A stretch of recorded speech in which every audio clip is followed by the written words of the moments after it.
तकरारपुर गांव में दो पति पत्नी रहा करते थे, मोहन और गीता।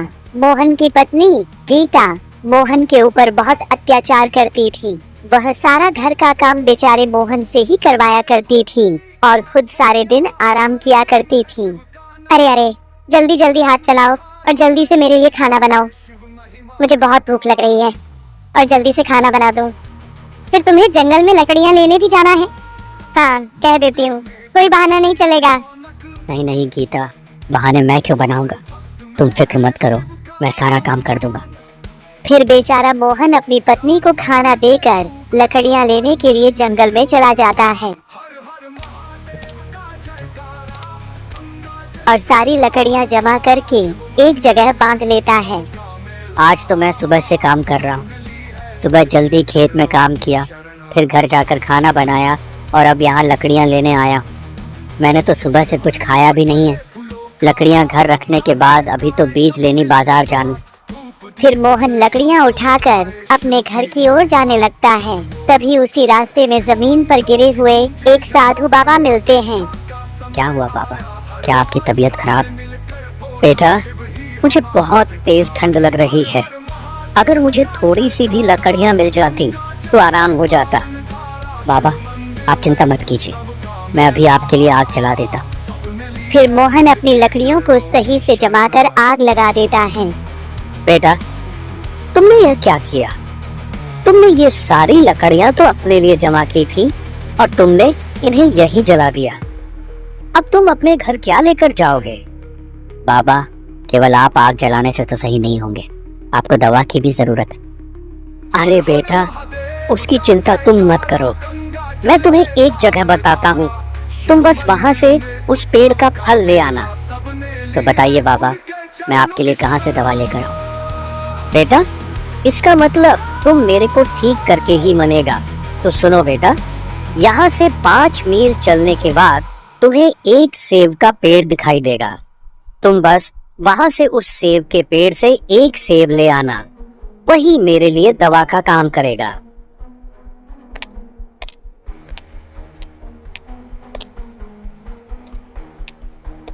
फिर थोड़ी ही देर में मोहन उस सेब के पेड़ तक पहुंच जाता है।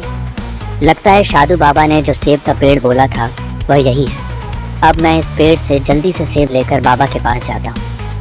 इतना बोलकर मोहन वह सेब लेकर वापस साधु बाबा के पास लौट जाता है और उन्हें वह सेब दे देता है। अरे वाह, आप तो बिल्कुल ठीक हो गए। तो फिर ठीक है बाबा, तो मैं चलूं?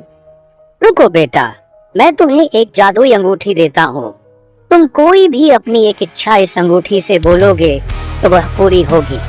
लेकिन बेटा, ध्यान रखना, केवल तुम्हारी एक इच्छा ही पूरी होगी। जाओ बेटा, ऊपर वाला तुम्हारा कल्याण करेगा। फिर मोहन वो अंगूठी लेकर वहाँ से अपने घर आ जाता है। कहाँ थे आज आप दिन भर से? मैंने आपको लकड़ियाँ लेने भेजा था और आप शाम को घर आ रहे हैं। और बाजार से बीज कौन लेकर आएगा? गीता, तुम गुस्सा मत करो, मैं लकड़ियाँ काट कर ला ही रहा था। फिर मोहन अपनी पत्नी को सारी बातें बताता है, लेकिन अंगूठी के बारे में कुछ नहीं बताता।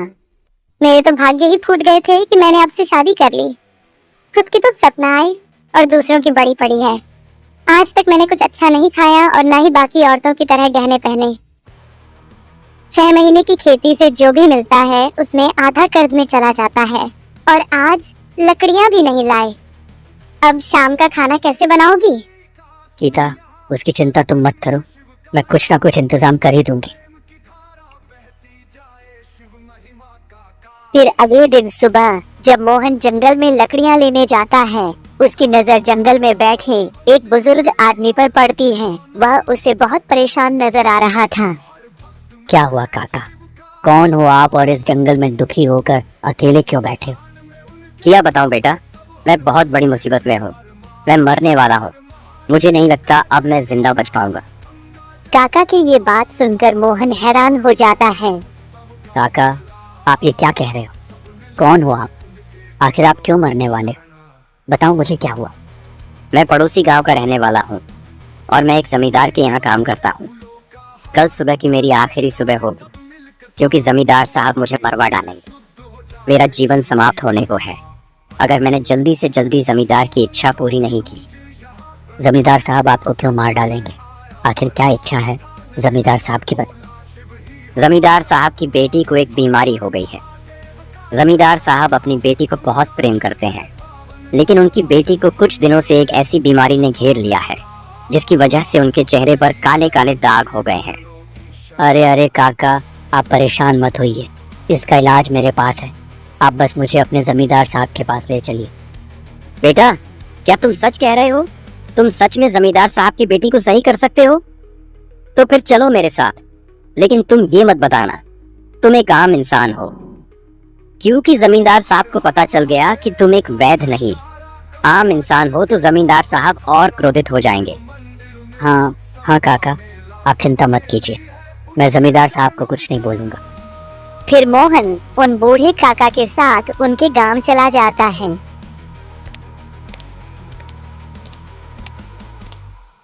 जमींदार साहब, मैं आपकी बेटी के इलाज के लिए वेद को ले आया हूँ। अरे वाह काका, आपने तो ये बहुत अच्छा किया। मैं आपसे यही सुनना चाहता था। वेद जी, आप जल्दी से चलिए और मेरी बेटी को सही कर दीजिए। फिर जमींदार साहब बहुत खुश हो जाता है और मोहन को लेकर अपनी बेटी के पास जाता है। उठो मेरी प्यारी बेटी, मैंने तुम्हारी बीमारी सही करने के लिए दूसरे गांव से प्रसिद्ध वेद को बुलाया है। फिर जमींदार की बेटी अपनी जाग जाता है और मोहन जमींदार की बेटी के चेहरे पर काले निशान देखता है। इसके बाद मोहन साधु बाबा के द्वारा दी गई जादुई अंगूठी को हाथ में लेता है और याद करता है कि साधु बाबा ने कहा था कि इस जादुई अंगूठी से केवल एक ही इच्छा पूरी की जा सकती है। हे जादुई अंगूठी, मेरी इच्छा है कि जमींदार साहब की बेटी के काले निशान वाली बीमारी को ठीक कर दो, और अगर जमींदार साहब की बेटी के ये काले निशान सही नहीं हुए तो बेचारे भोले भाले बूढ़े काका को अपनी जान से हाथ धोना पड़ेगा। इतना बोलकर मोहन उस जादुई अंगूठी को जमींदार की बेटी के सर पर रखता है तो देखते ही देखते जमींदार साहब की बेटी बिल्कुल सही हो जाती है। चेहरे से काले निशान गायब हो जाते हैं। यह देखकर सभी लोग खुश हो जाते हैं।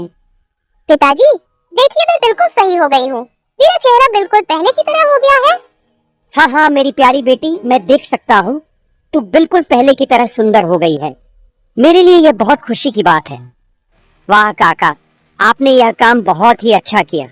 मैं आपसे बहुत खुश हुआ और मुझे माफ कर देना कि मैंने आपको इतना बुरा भला कहा। और वेद जी, आपका बहुत बहुत धन्यवाद। आपने मेरी बेटी की यह बीमारी सही कर दी। मैं आपसे बहुत खुश हूँ, इसीलिए मैं आपको इनाम के तौर पर 500 सोने के सिक्के देना चाहता हूँ। मोहन जमींदार साहब की बात सुनकर हैरान हो जाता और कहता है, आपका बहुत बहुत धन्यवाद जमींदार साहब, लेकिन आप एक सच नहीं जानते। मैं कोई वेद नहीं हूँ, बल्कि मैं एक साधारण सा इंसान हूँ जो आपके पड़ोसी गांव में रहता हूँ और खेतीबाड़ी का काम करता हूँ। मुझे काका ने आपकी बेटी की दशा के बारे में बताया तो मैं काका की जान बचाने के लिए उनके साथ यहाँ आ गया। हाँ जमींदार साहब, मैंने आपसे ये झूठ बोला कि यह प्रसिद्ध वेद है। जमींदार साहब, मुझे माफ कर दीजिए। अरे नहीं नहीं काका, आप मुझसे माफी मत मांगिए। आपने तो कैसे भी करके मेरी बेटी को बिल्कुल सही कर दिया। मैं आपका जीवन भर आभार ही रहूंगा। लेकिन मुझे आपके इस झूठ से एक सीख मिली है कि साधारण से दिखने वाला किसान भी बहुत बड़ा ज्ञानी होता है। फिर जमींदार मोहन को 500 सोने के सिक्के की पोटली दे देता है, जिसे लेकर मोहन अपने घर की ओर चला जाता है। आज गीता यह सोने के सिक्के देखकर बहुत खुश हो जाएगी और अब मैं अपनी पत्नी की सारी इच्छाएं पूरी कर दूंगा और इन सिक्कों से कोई नया कारोबार भी शुरू करूंगा जिससे हमारा जीवन आराम से बीते। कुछ ही देर में मोहन अपने घर पहुंच जाता है। कहाँ थे आज आप सुबह से? मेरे तो कर्म ही फूट गए। आपसे शादी करके आपको तो मेरी थोड़ी भी चिंता नहीं है। गीता, थोड़ा शांत हो जाओ, तुम पहले मेरी बात तो सुनो। फिर मोहन सारी बात अपनी पत्नी को बता देता है। क्या आप सच बोल रहे हैं? मुझे माफ कर दीजिए, मैंने आपको कितना बुरा भला कहा, आपके ऊपर कितने अत्याचार किए, पर आपने पलटकर मुझे कभी भी एक शब्द नहीं कहा। आप सच में बहुत नेक दिल और ज्ञानी इंसान हैं। मुझे माफ कर दीजिए, और आज से मैं सारे घर के काम खुद करूंगी और आप अपना खेती बाड़ी का काम और अपने कारोबार पर ध्यान देना। मैंने तुम्हें माफ कर दिया गीता। मेरे मन में तुम्हारे लिए कोई बुरी भावना नहीं है गीता। जो हुआ सो हुआ, बस तुम्हें अपनी गलती का एहसास हो गया। मेरे लिए इतना ही काफी है।